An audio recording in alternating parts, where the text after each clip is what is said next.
जैसे इमरान खान साहब ने कहा है कि वज़ीर आज़म हाउस को तालीमी मकासद के लिए इस्तेमाल किया जाएगा, तो लाल हवेली के बारे में भी आपके कुछ हमने तो लिख ही दिया है। वो सजान सिंह की हवेली दे दी है, 2 हवेली है मेरे पास, एक बहुत बड़ी हवेली है तो वो मैंने वेमन यूनिवर्सिटी को दे दी। ये सोच रहा हूँ अब 6 रोड को दूँ, उसके पास एक चलेगी, लेकिन प्रॉमिस उन्हीं के साथ है। अगर उन्होंने स्टैंड ले लिया, मेरी कमिटमेंट उनके साथ है, फिर दूसरी हवेली भी उन्हीं को चली जाए। आपने ख़वातीन की तालीम के लिए बहुत काम किया। मेरी माँ अनपढ़ थी ना, तो मैंने बड़े फ्रॉड किए हैं। मेरा बाप भी अनपढ़ था, तो कॉलेज स्कूल तो मैंने छोड़ा नहीं, पता नहीं 10-15 साल तक। बाद में मेरे बाजवा शाजवा साहब गार्डन कॉलेज में है, मैं उस वक्त दादा उस्ताद था गार्डन कॉलेज का, जो कहता था वो होता था। और मैं गार्डन कॉलेज का प्रिंसिपल भी रहा हूँ। मैंने 3-4 महीने कब्जा कर लिया था गार्डन कॉलेज। मेरा जवानी में गार्डन कॉलेज में अरूज था। अगर मैं ये कहता था कि शहर बंद है तो लोगों को दूध भी नहीं मिलता था बच्चों को पीने। लड़कियां भी सारी मुझे वोट देती। कभी किसी खातून ने मुतासर नहीं किया? मैं लोगों को मुतासर हुआ, मैं किसी से इतना मुतासर नहीं हुआ कि नतीजा खेज हो। कभी सोचा नहीं घर बसाना? अब नहीं सोच सकता। वो कोरोना में ये एहसास हुआ, कोई वसीयत लिखने वाला तो होना चाहिए। जब आपको कोरोना हुआ तो आपके सबसे करीबी लोग कौन थे? एक्चुअली मजाक में ही हो गया मुझे। मेरे स्टाफ को हुआ तो मैंने कहा मेरा भी टेस्ट करो। वो टीवी पे स्लाइड चली तो जनरल बाजवा साहब का, कमर जावेद बाजवा का फ़ोन आ गया, देखी कि पिंडी ना अस्पताल दाखिल हो जाए। इतने में 2 गाड़ियाँ आ गई, 2 कर्नल्स आ गए। मैं तो फिर आ गया। मेरे 3 दिन तो बड़े भारी थे। मैं ये सोच रहा था कहाँ माँ के साथ दफन होना, ये लाल हवेली के नीचे होना है। लेकिन मैंने उन जनरल्स को कहा कि मुझे एक सिगार पीने देना मरने से पहले। उन्होंने कहा जी सिगार आप नहीं पी सकते। मैंने कहा फिर लास्ट मोमेंट कम, आप समझे मेरी मौत को 1 घंटा रह गया। तो जो आपके करीबी लोग थे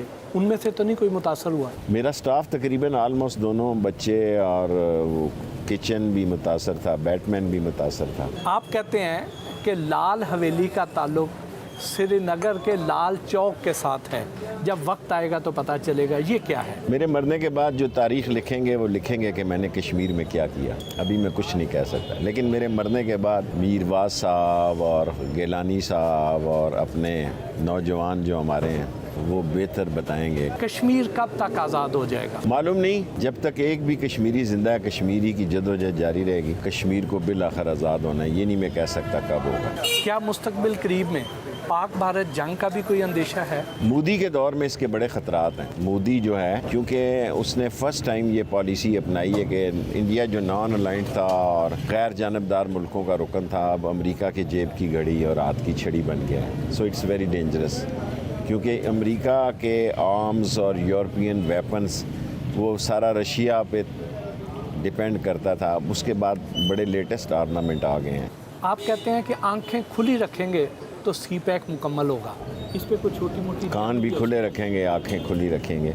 इंटरनेशनली बहुत बड़ा तूफ़ान है CPEC के ख़िलाफ़, सब मुखालिफ हैं और दुनिया में एक 3rd वर्ल्ड वॉर को होता हुआ मैं देख रहा हूँ। ये तो सब जानते हैं कि 1992 का जो वर्ल्ड कप था उसके कैप्टन इमरान खान थे, लेकिन ये बहुत कम लोग जानते हैं कि उस वक्त आप स्पोर्ट्स मिनिस्टर थे। हमारे सेक्रेटरी जो इन्फॉर्मेशन में थे वो उस वक्त क्रिकेट में होते थे। तो मैंने नवाज शरीफ को कहा कि मैंने वर्ल्ड कप देखने जाना है। पहले उसने कर दिया हाँ, जब मेरी फाइल गई उसने कहा छोड़ छट पर की जाना, दफ़ा कर। तो फिर मैं नहीं गया, वरना मैं वर्ल्ड कप देखने जा रहा था। लेकिन मैंने जहाँ इंडिया का मुकाबला हुआ है क्रिकेट का वो ज़रूर देखा है, खा बॉम्बे हो, खा UAE में जो मियाँ दाद ने छक्का मारा। मैं तो गुल्ली डंडा का प्लेयर हूँ। इंडिया से मैच हो तो मेरे जज्बात खेलते हैं, बाकी मैं टाइम नहीं ज़ाया करता। आप इंडिया में भी बहुत ज़्यादा पॉपुलर हैं। मुसलमान इंडिया का मेरा फॉलोअर है, फ़ैन है। बाज़ का मेरी इतनी रेटिंग होती है, मुझे हैरानगी होती है कि इंडिया में मेरी बहुत रेटिंग होती है। आप आजकल सोशल मीडिया पे बहुत ज़्यादा छाए हुए हैं। आपका सोशल मीडिया कौन देखता है? मैं तो ट्वीट भी नहीं करता। अल्लाह की शान है, मैं लोगों को कहता हूँ कि लोग कहते हैं मेरा सोशल मीडिया,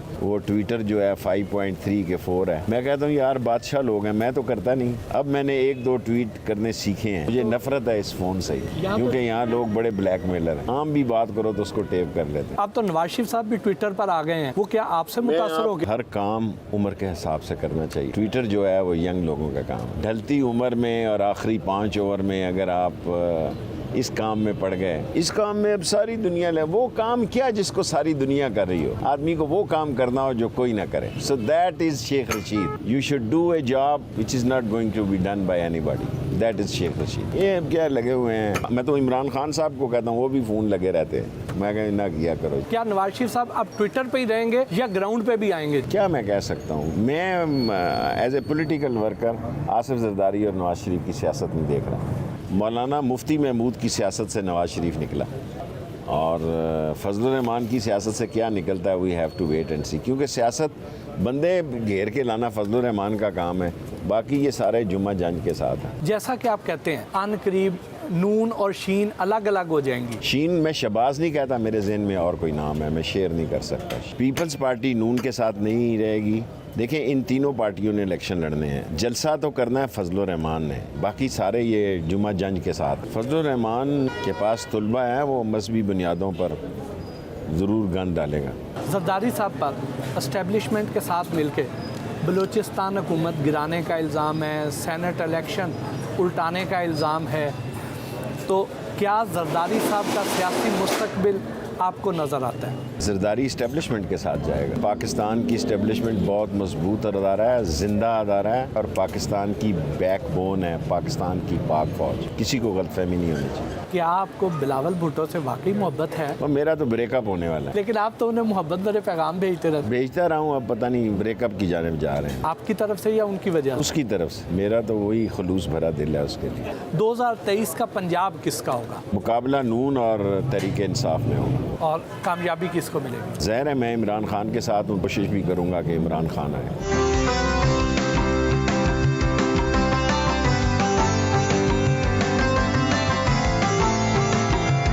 राजा बाज़ार में वाक़े अपनी पसंदीदा मिठाई की दुकान से मिठाई खरीदी और अहले इलाका से मुलाकात की।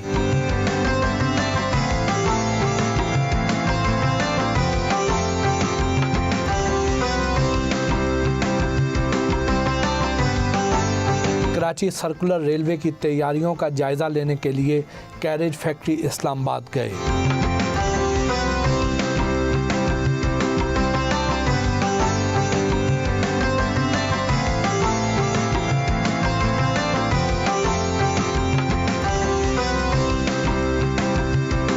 रेलवे के मुलाजमीन और दीगर शुरका के जलसे से खिताब किया, उनके मसाइल के हल की यकीन दहानी करवाई और सियासी मुखालफीन पर तंज और काटदार जुमलों के तीर भी बरसाए।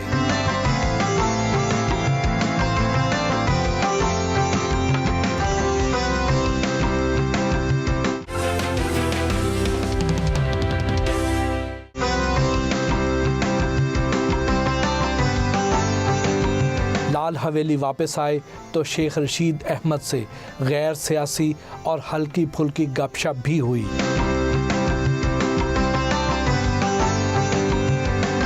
सियासत से रिटायर होने के बाद सिल्क का कारोबार आगे बढ़ाएंगे? नहीं, बहुत है, कर लिया जो कुछ कर। या सियासी टॉक शोज करेंगे? टॉक शो भी कर ही देंगे, लेकिन सैर व तफरीह करेंगे।